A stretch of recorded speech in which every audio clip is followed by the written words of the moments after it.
Hello दोस्तों, स्वागत है आपका हमारे YouTube channel last night studies में।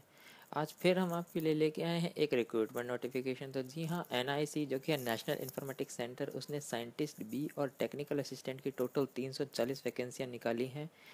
फिज़िक्स और जो सीएस आईटी या इलेक्ट्रॉनिक्स स्टूडेंट हैं उनके लिए ये एक बहुत ही अच्छा मौका है। बहुत ही अच्छी सैलरी पैकेज की ये एक जॉब है, गवर्नमेंट जॉब है। तो आप ज़रूर अप्लाई कीजिए इसमें। तो आज के वीडियो में हम इसी रिक्रूटमेंट से रिलेटेड सारी डिटेल डिस्कस करेंगे कि इसका सिलेक्शन प्रोसेस क्या होगा, एलिजिबिलिटी क्या है, इसकी पे स्केल क्या होगी और इसकी फ़ीस कितनी है, इसका एग्ज़ाम सेंटर क्या होगा और इसका सिलेक्शन प्रोसेस क्या है, वो सब कुछ आज के वीडियो में हम डिस्कस करेंगे। तो आइए शुरू करते हैं। पहले बात करें अगर एलिजिबिलिटी क्राइटेरिया की, तो साइंटिस्ट बी की जो पोस्ट है ग्रुप ए, उसकी टोटल पोस्ट निकाली गई है 81, जो कि फर्दर डिवाइडेड है कैटेगरी वाइज। देखिए यहाँ पे अनरिजर्व्ड के लिए 42, एससी के लिए 12, एसटी के लिए 6 और ओबीसी कैटेगरी के लिए 21 पोस्ट हैं। पे स्केल की बात करें तो बहुत ही अच्छी सैलरी रेंज की ये जॉब है। तो इसकी सैलरी देखिए यहाँ पे 56,100 से लेके 1,77,500 के बीच में है, जो कि काफ़ी एक अच्छी पोस्ट है, अच्छी सैलरी की जो पोस्ट है ये है। अगर एजुकेशन क्वालिफिकेशन की बात करें तो आपके पास B Tech in computer science, computer engineering, information technology, electronics communication, electronics and telecommunication होना चाहिए। या अगर आप एमएससी स्टूडेंट हैं तो एमएससी में अगर आपके पास फिजिक्स थी, MSc in physics with 1 year relevant experience, या एमएससी इन इलेक्ट्रॉनिक्स और applied electronics with 1 year of relevant experience इसमें है, तो आप इसके लिए एलिजिबल हैं। एज लिमिट की बात करें तो इसमें मैक्सिमम एज 30 है, जो कि हम आज इसके आगे डिस्कस करेंगे इस पे भी। और सिलेक्शन प्रोसेस इसका return followed by the interview, यानी कि इसमें 2 स्टेप का सिलेक्शन प्रोसीजर है कि रिटर्न और उसके बाद इंटरव्यू। बात करें अगर साइंटिफिक और टेक्निकल असिस्टेंट की, जो कि ग्रुप बी है, तो उसकी नंबर ऑफ पोस्ट है 251, तो जो कि है अनरिजर्व्ड के लिए 133, एससी के लिए 38, एसटी के लिए 19 और ओबीसी के लिए 69।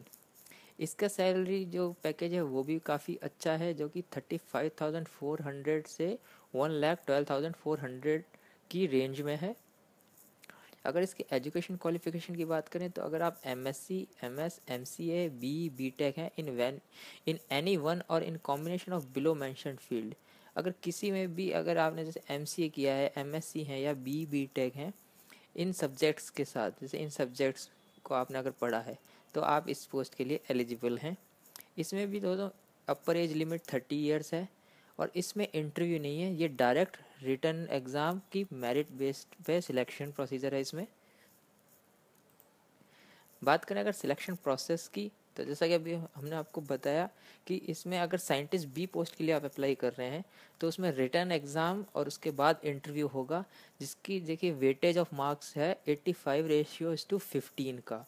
अगर जैसे 85 वेटेज अगर मार्क्स को दिया गया है तो 15 मार्क्स आपके इंटरव्यू के होंगे और फिर दोनों ऐड होके आपकी जो फाइनल मेरिट लिस्ट है वो डिक्लेयर होगी। साइंटिफिक और टेक्निकल असिस्टेंट की पोस्ट के लिए कोई इंटरव्यू नहीं है, डायरेक्ट रिटर्न के बाद उसकी मेरिट लिस्ट जारी होगी।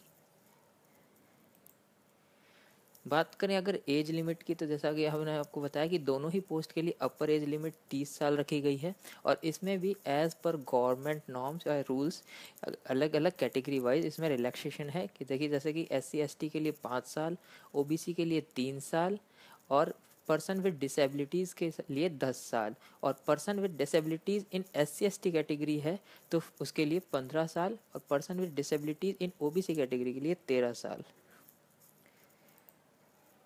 बात करें अगर इसकी एप्लीकेशन फ़ीस की, तो SC ST, person with disabilities और वुमेन कैंडिडेट्स के लिए इसमें एग्ज़ाम फ़ीस में छूट दी गई है, और जनरल कैटेगरी या अदर के लिए इसकी एप्लीकेशन फ़ीस है 800 रुपये, जो कि आपको सिर्फ ऑनलाइन ही जमा करनी है। ये बात ध्यान रखिए दोस्तों, कोई भी चालान, चेक या डीडी सबमिट नहीं करना, इसकी फ़ीस ऑनलाइन ही पे होगी क्रेडिट या डेबिट कार्ड से या नेट बैंकिंग के थ्रू। बात करें अगर इसके रिटर्न एग्ज़ाम की, तो ये एक OMR sheet based written exam होगा, जिसमें टोटल 120 ऑब्जेक्टिव टाइप क्वेश्चंस होंगे, जिसमें से 60 क्वेश्चंस कंप्यूटर साइंस से रिलेटेड होंगे और 60 क्वेश्चंस जेनरिक एरिया के होंगे, जैसे लॉजिकल, एनालिटिकल रीजनिंग, क्वांटिटेटिव एप्टी और जनरल अवेयरनेस के। अगर इसकी मार्किंग की बात की जाए तो इसमें 1 mark for each right question है और 0.25 for negative marking for each wrong answer, यानी 1/4 ऑफ मार्क आपका काट लिया जाएगा हर गलत आंसर के लिए। इसका आपको सिलेबस www.apply:delhi.nielt.gov.in पे मिल जाएगा। इसका जो सिलेबस का लिंक है वो मैं डिस्क्रिप्शन में आपको दे दूंगा। और दोस्तों इस एग्ज़ाम में जो मिनिमम परसेंटेज है क्वालिफाई के लिए रिटर्न एग्ज़ाम की, वो भी इसमें डिक्लेयर की गई है कि 50% जर्नल के लिए ज़रूरी है मार्क्स रिटर्न एग्ज़ाम क्वालिफाई करने के लिए। वहीं ओबीसी के लिए ये 40% और 30% फॉर दी SC/ST कैटेगरीज, मतलब 30% मार्क्स आपको लाना ज़रूरी है अगर SC/ST कैटेगरी के हैं रिटर्न एग्ज़ाम क्लियर करने के लिए। अब देखिए दोस्तों बताते हैं आपको हाउ टू अप्लाई, मतलब आप इसमें किस तरह से अप्लाई कर सकते हैं। तो इसकी एप्लीकेशन ऑनलाइन होगी। देखिए उसका ऑनलाइन अप्लाई का लिंक मैं आपको डिस्क्रिप्शन में दे दूंगा। इसकी ऑनलाइन एप्लीकेशन स्टार्ट हो चुकी है 28 जुलाई 2017 से, और इसकी जो लास्ट डेट है एप्लीकेशन की वो है 28 अगस्त 2017। तो इसमें देखिए आप 3 स्टेप्स हैं जिससे आपको फॉलो करने हैं एप्लीकेशन के दौरान। कि सबसे पहले आप अपनी डिटेल्स भरिए। सेकंड इसमें है आपकी स्कैन फोटोग्राफ और विद सिग्नेचर होनी चाहिए एक ही साथ, वो आप स्कैन उसमें अपलोड कीजिए। और तीसरा है पेमेंट ऑप्शन जो कि ऑनलाइन है सिर्फ, वो आपको भरना है। तो आप जब तीनों ये स्टेप प्रॉपरली फॉलो करेंगे उसके बाद आपका स्टेटस कंप्लीट होगा और कंप्लीटेड सक्सेसफुली आएगा, तो आपकी एप्लीकेशन एक्सेप्ट हो चुकी होगी।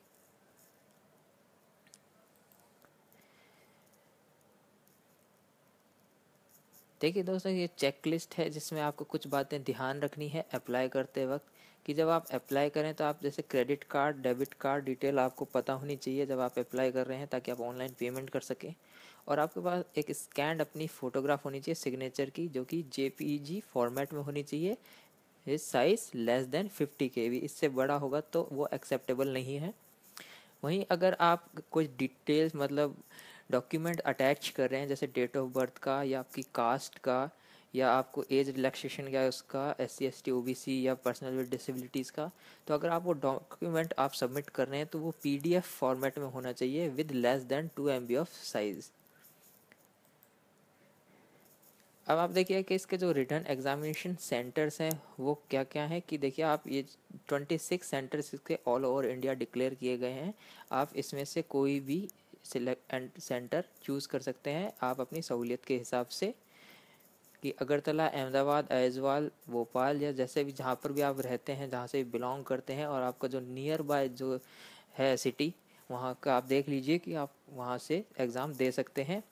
और इसके इंटरव्यू सिर्फ दिल्ली में होंगे। रिटर्न एग्ज़ाम के लिए इसमें आपको ऑप्शन है सेंटर्स का। इंटरव्यू सिर्फ दिल्ली में कंडक्ट किए जाएंगे।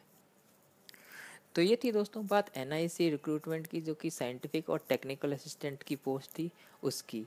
तो उम्मीद करता हूँ आपको ये सारी जानकारी समझ आ गई होगी।